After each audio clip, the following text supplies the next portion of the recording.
What's up, ladies and gents? This is KSigKid coming at you with another Destiny video. Today we saw our third and final livestream for the Age of Triumph. We heard from the Sandbox team and we saw some of the gear and armor and weapons and ornaments that we're going to be grinding for. So in the background we're going to showcase all 4 of the different complete raid sets. If you want to avoid spoilers, just hit the like button and go ahead and leave the video. Come back after you've already got it because we are going to show those things off. So in this final live stream, I had some expectations. There were some things that I wanted to see. Some of those things kind of ended up happening. Some of those things didn't. There was some awesome and amazing stuff in here. Some things that had me scratching my head. It's kind of one of those mixed bags that you always get whenever you get a Sandbox update. Definitely one of those mixed bags. Now this is by far not as controversial as previous ones, but there are still some things that have you scratching your head. And if this is our final Sandbox update for the rest of Destiny 1, this is what we're going to have until the end of the game. So we're going to just have to make do and live with it, I suppose. But let's start off on the really good stuff. And that is these armor sets. So like I said, we're going to showcase all of the different armor sets from Vault of Glass to Crota to King's Fall all the way up to Wrath of the Machine. And they all look really cool. They look really cool. So if I had to rank my favorites, it would be between the Crota set and the Vault of Glass set. Those two would be vying right up neck and neck with the top. Next up, I probably would put Orcs, I guess. I really like the way that the Warlock looks in the Orc set. And then the Wrath of the Machine, the actual visual effects that they have on that are pretty amazing, because I was actually watching it and it looks like the visual effects are kind of going over the armor and they're basically making it invisible, like you can see right through it, but they've got the effect over top of it so you don't actually have to destroy the armor that's on the character. I think that that's an amazing effect. You'll see that set towards the end of this video because, well, that's just the order that they showcase them all in. Right now you're actually seeing the Vault of Glass stuff, and here on the Warlock you can see those tentacles going off, which is amazing. But yeah, so I really like the armor sets. I think they did a phenomenal job. And some of the special effects that you'll see going on in the background on some of these characters, especially with Crota and Orcs, really cool. Absolutely great job to the designers, to the modelers, to the effects artists. They did a great job on this armor. It is definitely worthwhile of our grind to go in and get this stuff, because you've got to go in and you've got to get these ornaments during the challenge modes for these specific raids. But they also mentioned if you get an ornament, say you go in and you do the Vault of Glass and you get an ornament from the Vault of Glass, that ornament is not specific to Vault of Glass gear. So if the following week you go ahead and get a headpiece from Crota, you can put that Vault of Glass ornament that you got, you can put that on your Crota headset, and boom, you're good to go. So ornaments are going to be generic. They work across the board for all of the different raid sets. I think that's really nice. It saves inventory space. We don't have to stack up tons and tons of ornaments. That's a really nice thing. So we talked about challenge mode. Let's actually talk about the thumbnail of this video, what this video was titled about in the thumbnail, and that is Elemental Primaries coming back. Everybody was thinking it, everybody believed it. It is happening, but there is definitely a caveat to this. Holy crap, there's a caveat. I'm really not sure what the reasoning was for it, but it's happening. And this is actually something that Devil and I talked about last night in our Nightfalls, which is really interesting, and that's the fact that, yes, there are going to be elemental primaries from the raid yet again, but they're not going to be legendary. They're not going to be legendary weapons, so they're going to be exotics. And, you know, I'm fine with it. You know, whatever. As long as these weapons are coming back and they're good, I'm fine with it.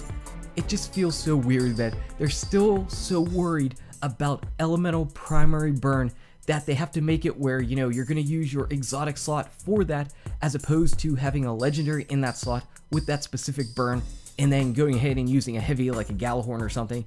I don't know.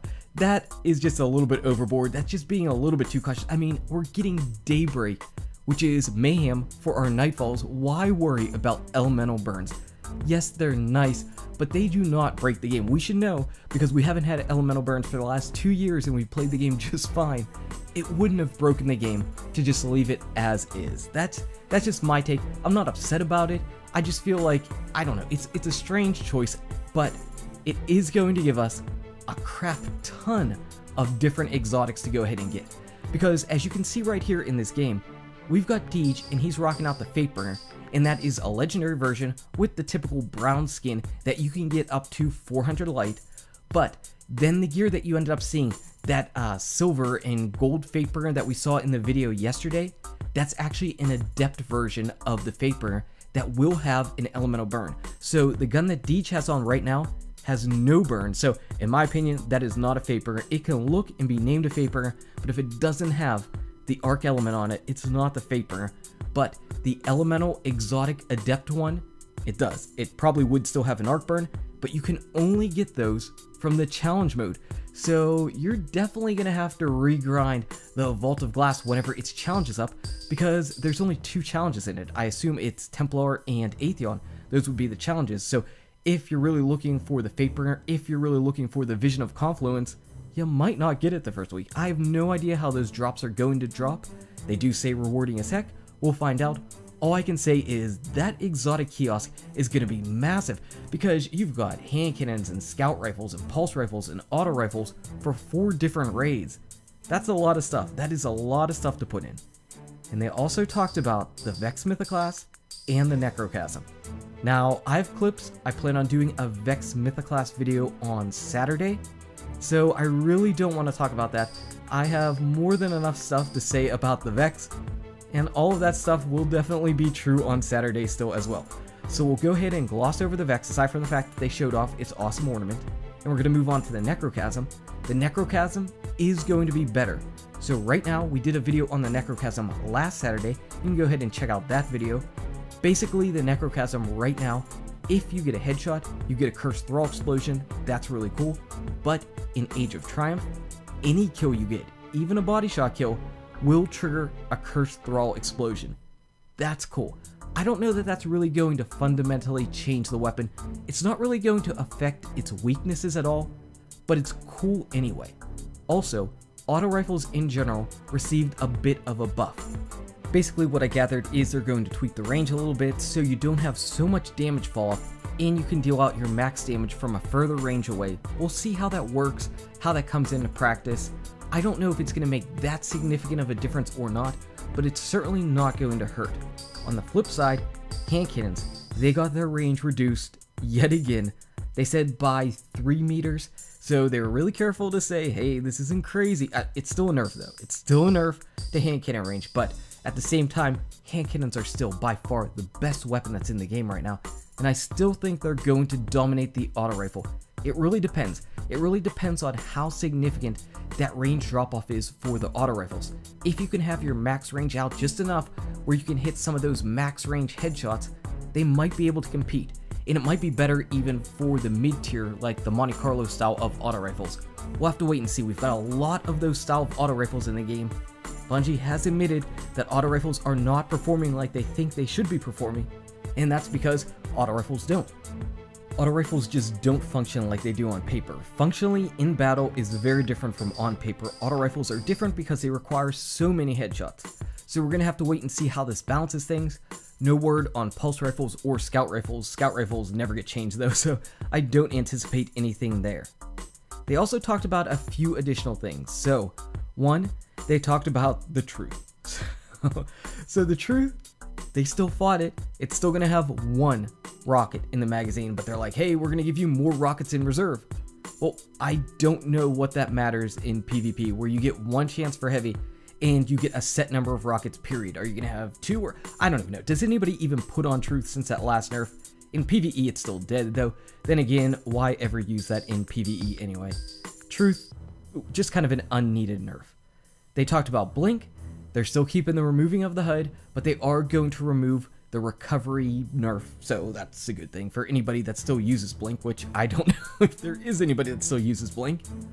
And also the No Land Beyond. So Deej was showing that the No Land Beyond was flinching, but No Land Beyond flinched. That wasn't really the problem. The problem was that even through the flinch, people were able to go ahead and shoot and still get a headshot, because even though the actual gun model was moving up, the reticle was staying in place and allowing you to go ahead and fight through that and get the headshot. I'm really curious if this is going to work in practicality. I'm crossing my fingers and hoping that it is. And finally, they talked about sidearms, and you can basically say rest in peace to sidearms. Sidearms are done and dead yet again. Welcome to the icebreaker meta, because that's what's coming. You heard it first here. Sidearms are going to respawn with only one magazine of ammo and nothing in reserve, and sidearms take way too many bullets to make that really viable or useful. Icebreaker is going to dominate. Hello, Icebreaker. Anyway, guys and gals, thank you so much for watching. If you enjoyed this video, smack that like button and subscribe to the channel. Check out these awesome videos. Good luck with your raids, your drops, your Age of Triumph, and I'll see you around in Destiny. #loving the armor.